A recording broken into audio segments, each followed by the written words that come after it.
Iniciamos con la información. La fiscal general Diana Salazar reaccionó ante las decisiones judiciales suscitadas en los últimos días. Salazar aseguró sentirse decepcionada y llena de impotencia. No especificó a qué hecho se refería, pero es fácil imaginarlo si recorremos las decisiones judiciales de los últimos días.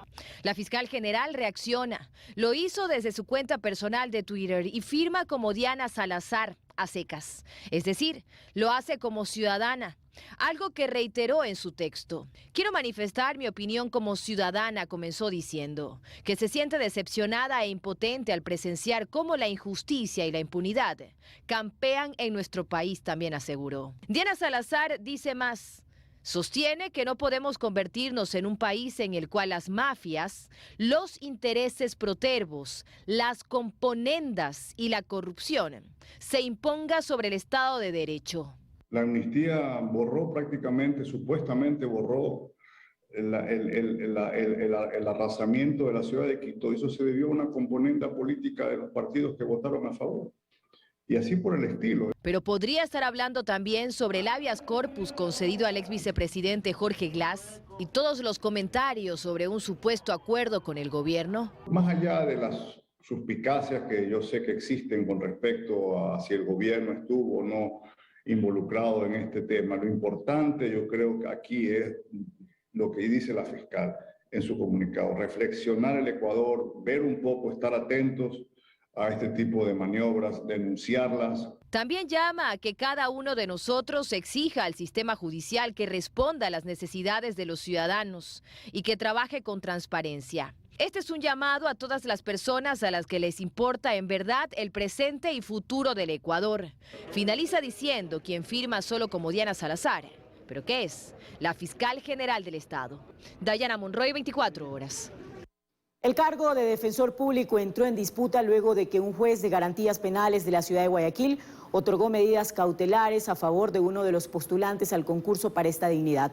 Según esta resolución, Ángel Jarrín debería ser designado como defensor público encargado. 3 años y medio después de que Ángel Torres Machuca fue designado por el Consejo de Participación Ciudadana Transitorio como defensor público encargado, una resolución judicial pone en entredicho este cargo y determina que otro de los postulantes, el abogado Ángel Jarrín Sánchez, debería ser designado como titular de esta entidad. Así lo determinó el juez de garantías penales de la Unidad Judicial Florida Norte de la ciudad de Guayaquil, Juan Carlos Terán Moreno, al otorgar medidas cautelares en una acción de protección presentada por Jarrín.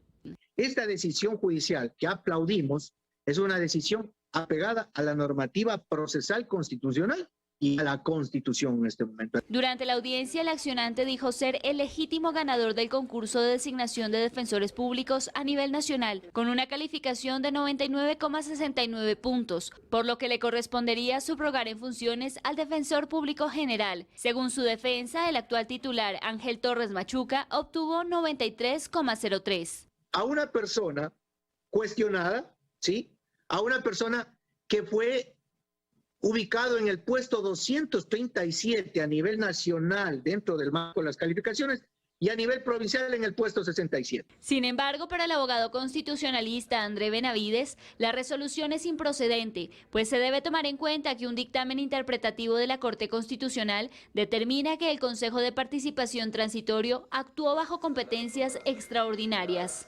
Que las decisiones que adoptó en su momento el Consejo Transitorio prácticamente han sido blindadas por la Corte Constitucional. Debería ser rechazada por improcedente. Además señala que el juez habría anticipado criterio, pues la audiencia para resolver la acción de protección se desarrollará el próximo 22 de abril. Lo que corresponde en este momento es que tenga el Consejo de Participación Ciudadana una debida defensa técnica el día de la audiencia y demostrar este tipo de cuestiones a efectos de que el juez, por un lado, revoque las medidas cautelares y por ende sea negada la acción de protección. El presidente del Consejo de Participación Ciudadana y Control Social, Hernán Ulloa, aseguró que luego de recibir oficialmente el documento, lo debatirá con los consejeros para tomar una decisión. Posteriormente se convocará a una rueda de prensa.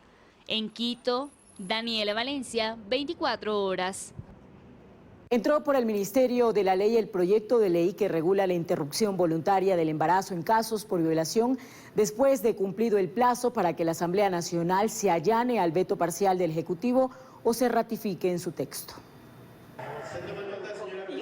Con una sonrisa y deseando feliz feriado, la presidenta de la Asamblea Nacional, Guadalupe Llori, suspendió la sesión en la que se debatía el veto parcial del Ejecutivo al proyecto de ley de interrupción del embarazo por violación. Esto luego de que no hubo los votos requeridos para allanarse al veto. Mocionado desde las filas de la Revolución Ciudadana. De la asambleísta Pierina Correa. Esto generó el rechazo de varios legisladores, especialmente porque no dio paso a otra moción. ¿Qué mocioné?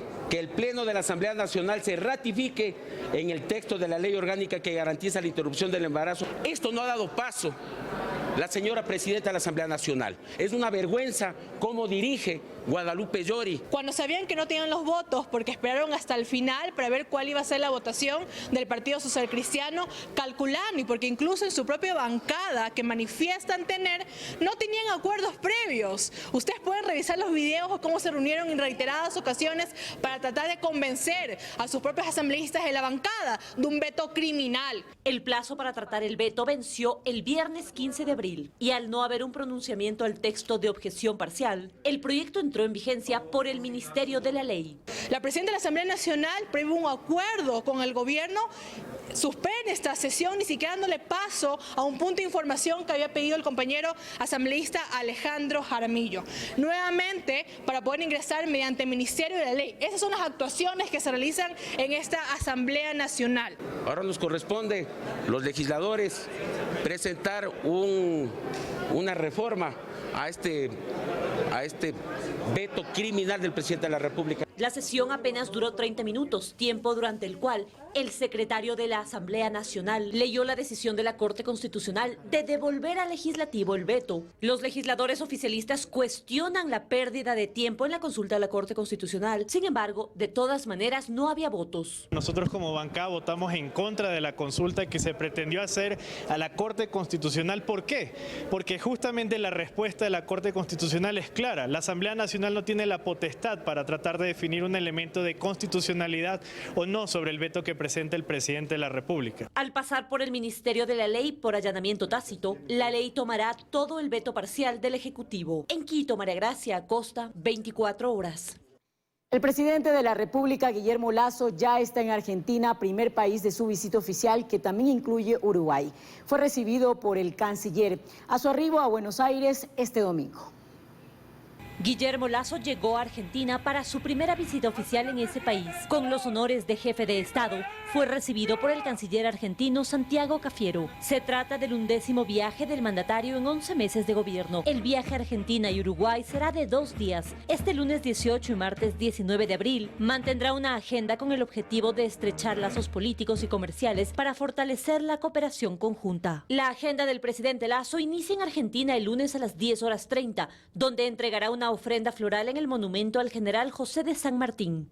A las 11 horas se reunirá con el presidente Alberto Fernández en la Casa Rosada y a la par se reunirán sus comitivas. A las 12:15 suscribirán una declaración presidencial conjunta y a las 12:30 se encontrarán con la prensa. A las 14:30 será el encuentro de cancilleres Santiago Cafiero y Juan Carlos Holguín. A las 16:30 visitará el presidente Lasso a la Secretaría del Tratado Antártico y a las 19 horas tendrá lugar el encuentro Ecuador Open for Business con empresarios e inversionistas argentinos. La agenda en Uruguay iniciará el martes a las 10:30, primero con una reunión con Sergio Abreu, secretario general de Aladi. A las 10:45 habrá un conversatorio con representantes permanentes y académicos. A las 11:50 el presidente Lasso tendrá entrevistas con medios y a las 15 horas una reunión con el empresario de Mercado Libre. A las 16:45 Lasso colocará una ofrenda floral en el monumento al prócer José Gervasio Artigas. Y a las 17 horas el presidente se reunirá con su homólogo uruguayo Luis Lacalle Pou. En los últimos meses Lasso ha viajado en 3 ocasiones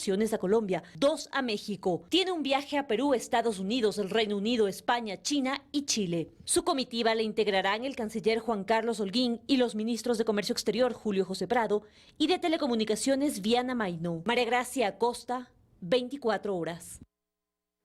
El Reino Unido está interesado en concretar un acuerdo comercial con Ecuador. Además, hay interés por apoyar al país para una posible instalación de una planta de fertilizantes debido a las complicaciones económicas producto de la guerra entre Rusia y Ucrania.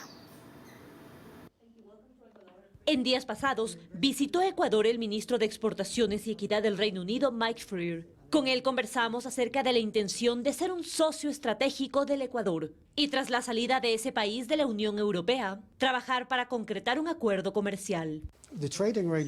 Ahora estamos en la capacidad de negociar un acuerdo comercial solo para Ecuador y Reino Unido, por lo que es un enfoque mucho más personalizado para satisfacer las necesidades de los dos países.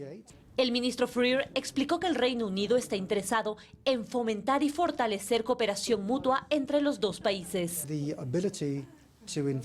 La habilidad de invertir aquí y de crear trabajos y prosperidad es enorme. La salida de la Unión Europea permitió que podamos hablar más con nuestros socios para trabajar en áreas de preocupación que ambas partes puedan tener. Según cifras de FedExport, en 2021 el comercio no petrolero entre Ecuador y el Reino Unido nos dejó un saldo favorable de 163 millones. Durante el mismo año, el Reino Unido se constituyó como el octavo mercado de destino para las exportaciones no petroleras del país.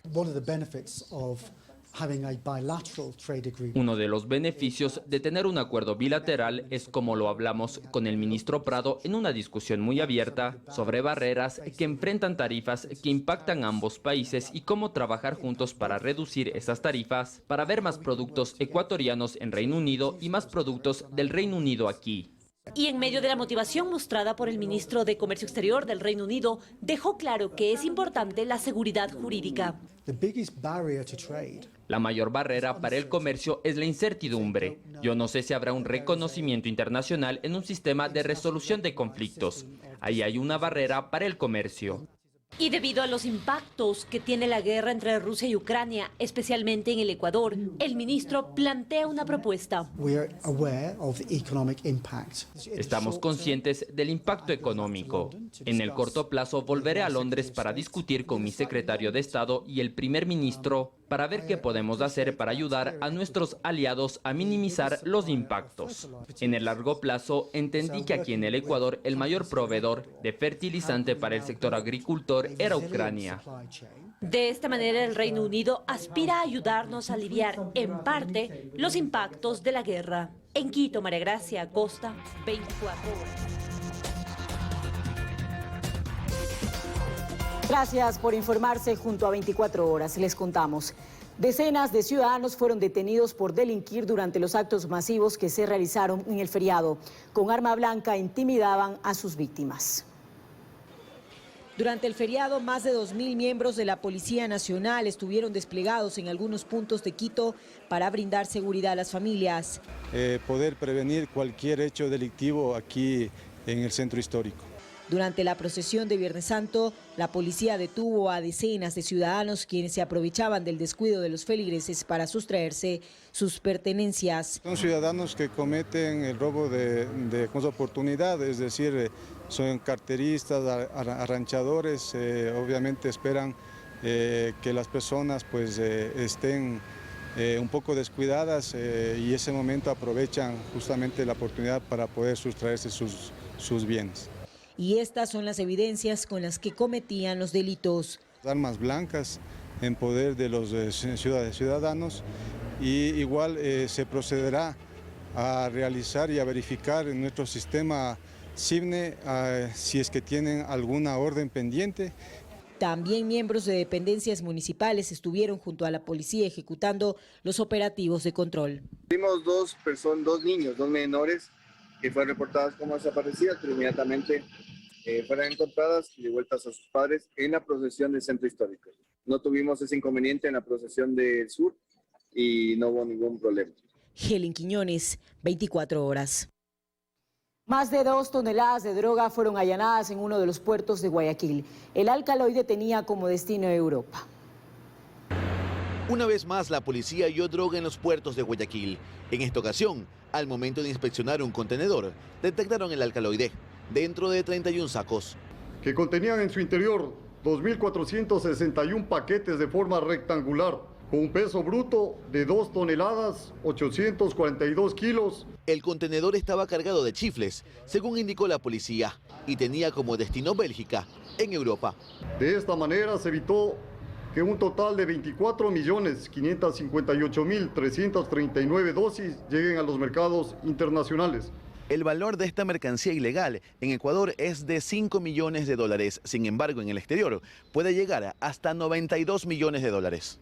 El hallazgo también se hizo gracias a la ayuda de un can adiestrado. Tras el decomiso, se detuvo a una persona para investigaciones. Este tipo de hallazgos son cada vez más recurrentes, superando incluso cifras del año anterior. Puertos marítimos del país tenemos el año 2021, 12.4 toneladas versus al momento llevamos ya 25.7 toneladas de droga. Los agentes antinarcóticos tienen claro que cargamentos como los de banano son los más utilizados por las mafias, debido a su destino, Europa, el mercado más apetecido actualmente por los narcotraficantes. En otro accionar, la policía allanó un domicilio en el sur de Guayaquil, que servía como centro de acopio para droga. Un inmueble en el cual se almacenaban 150 kilogramos. Además del alcaloide, se halló más evidencia, incluyendo inhibidores de señal. Tenemos 2 teléfonos móviles, 500 cartuchos calibre 9 milímetros sin percutir, 2 pistolas marca Glock 9 milímetros, inhibidores de señal 3. Se cree que el dron y los inhibidores eran usados para vigilar el sector donde se encuentra el inmueble y anticipar alguna acción policial. En este caso también se detuvo a una persona que se encontraba custodiando la droga. A nivel nacional, en apenas 24 horas, en diferentes operativos antidrogas, se detuvo a 31 personas. En Guayaquil, Luis Alfredo Zúñiga, 24 horas. 15 muertes violentas ocurrieron en Guayaquil y Durán durante el feriado por Semana Santa. En uno de los casos se hallaron 55 indicios balísticos. Además, 2 niños resultaron heridos. La violencia no se detiene en Guayaquil y Durán, ni siquiera durante el feriado por Semana Santa. El último hecho ocurrió en Bastión Popular, norte de Guayaquil, la tarde de este domingo. Un hombre fue interceptado por 2 sujetos en moto quienes le dispararon. Algo similar ocurrió más temprano, pero en el sur de la urbe, en la isla Trinitaria. Un joven de 21 años, al salir de su domicilio, recibió varios impactos de bala por 2 sujetos que llegaron en moto. Sí registro antecedentes por tenencia ilegal de armas. Otro hecho fue captado en video y ocurrió la tarde de este sábado, en el sur de Guayaquil. Un hombre ingresaba a un chifa, cuando de repente otro sujeto por detrás le dispara en 8 ocasiones, acabando con su vida. Un blanco seleccionado, de acuerdo a las imágenes que tiene la disposición Policía Nacional, no tiene antecedentes. El mismo sábado, pero por la mañana, en Sosuvivienda 2, noroeste de Guayaquil, moradores descubrieron el cuerpo de un hombre calcinado y abandonado en medio de la maleza. Hasta el momento se desconoce la identidad de esta persona. Mientras al mediodía se halló un cadáver maniatado en la vía que conecta Durán con Taura. Y es que el crimen no da tregua. La noche del viernes, en la cooperativa Santiaguito Roldós, sur de Guayaquil, sicarios asesinaron a 3 personas e hirieron a un menor de edad. Se trataría de una retaliación entre las organizaciones narcodelictivas, producto de las muertes que ocurrieron en días pasados. El jueves hubo otro triple asesinato, esta vez en Nueva Prosperina, norte de Guayaquil. 2 hombres y una mujer de una misma familia fueron las víctimas. Se encontraban en el interior de un domicilio. Ingresaron abruptamente personas desconocidas, quienes ya al interior con armas de fuego procedieron a dispararles. 2 de las víctimas presentan antecedentes penales. Durante el hecho, un menor de edad resultó herido. Está en una casa de salud con algunas heridas, pero en condición estable, fuera de peligro hasta el momento. También el jueves, pero en Bastión Popular, fue asesinado un hombre de 25 años. De acuerdo a versiones de los moradores, habría sido una motocicleta con 2 ocupantes. Entre la noche del jueves y el sábado, al menos hubo otros 3 asesinatos más. Un total de 15, en pleno feriado por Semana Santa. En Guayaquil, Durán y San Borondón, ya suman 395 las muertes violentas en lo que va del 2022. Luis Alfredo Zúñiga, 24 horas. Debido al retorno de los turistas y viajeros a la capital, la Panamericana Sur y la Panamericana Norte presentaron una alta carga vehicular. Se evidenció una mayor reactivación económica entre quienes salieron en este feriado. En total se movilizaron más de 1.400.000 ecuatorianos.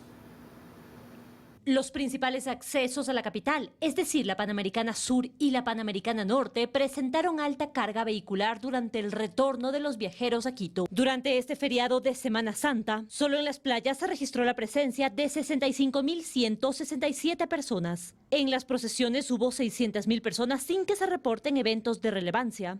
Y por las terminales del país se movilizaron 452.215 personas, un incremento del 60% respecto al año anterior. En total, por todo el país, se movilizaron 1.453.208 ecuatorianos. Así estuvo, por ejemplo, el paso por Nanegalito. Y en los dos terminales terrestres de la ciudad, al sur y al norte de Quito, durante todo el día se evidenció el retorno de los turistas. Cada minuto ingresaban buses a estas terminales. Ya regreso porque mañana se trabaja. Llenito está, pero por la familia uno se anima a ir para las provincias. El Chimborazo son paisajes bonitos. De su experiencia durante este feriado, varios viajeros aseguran que la reactivación ya es una realidad. Ya se ve mucho comercio en todos lados. Ya todo está normal básicamente. El cementerio de Tulcán y sus parques está bastante bonito en estas temporadas. Las autoridades anunciaron controles en las terminales terrestres del país. Y aunque evidenciamos quejas por cobros, la mayoría asegura que no tuvieron inconvenientes. Tiene que cobrar el 50% el pasaje a las personas de la tercera edad, personas con discapacidad, adultos mayores, y cobran pasaje completo. La seguridad de los terminales está bien, está excelente, bien en los terminales y es excelente el cliente que le entiende. Venimos pero holgadito, todo bien. De esta manera concluye un feriado más y el segundo del año que contó con la reducción de 4 puntos al IVA. En Quito, María Gracia Acosta, 24 horas. Más de 67.000 vehículos salieron desde Guayaquil hacia diferentes partes del país durante el feriado de Semana Santa. Sí se registraron accidentes de tránsito en las vías. La concurrencia masiva de personas en lugares turísticos y balnearios del país durante el feriado por Semana Santa da cuentas de qué tan fuerte fue el flujo vehicular. Tan solo desde Guayaquil, entre el jueves 14 y el domingo 17 de abril, salieron 67.588 vehículos por el peaje Chongón. Tan solo el viernes 15 salieron 22.106 carros. Todo bien, gracias a Dios, regresando a Guayaquil, disfrutando el feriado. Regresando de Guayaquil, buen viaje, buen paseo. La Comisión de Tránsito recomendó a los conductores no esperar a horas pico para regresar y así evitar la congestión vehicular a la altura del peaje. Muchos así lo hicieron. Hasta las 2 de la tarde de este domingo ya habían retornado 50.000 vehículos. En horas de la tarde este era el panorama y así se observó incluso desde el aire. Los conductores seguían llegando luego de un descanso en este feriado. Sí, está fluyendo el tráfico muy bien, estamos avanzando bien rápido. Muy bien, una muy buena organización. En el peaje Chongón se habilitaron 11 carriles para el retorno de conductores a Guayaquil. Desde las 3 de la tarde hasta las 8 de la noche incluso se habilitó un carril de contraflujo para agilitar el regreso. Ya aproximadamente ha retornado el 85%. Estamos esperando que se evacúe el mayor número. Hasta el momento no hemos tenido novedades de mayor importancia. Lamentablemente sí se registraron siniestros de tránsito en las vías. La CTE informó que hubo un total de 51 durante el feriado, dejando un total de 3 fallecidos y 53 heridos. En Guayaquil, Luis Alfredo Zúñiga, 24 horas.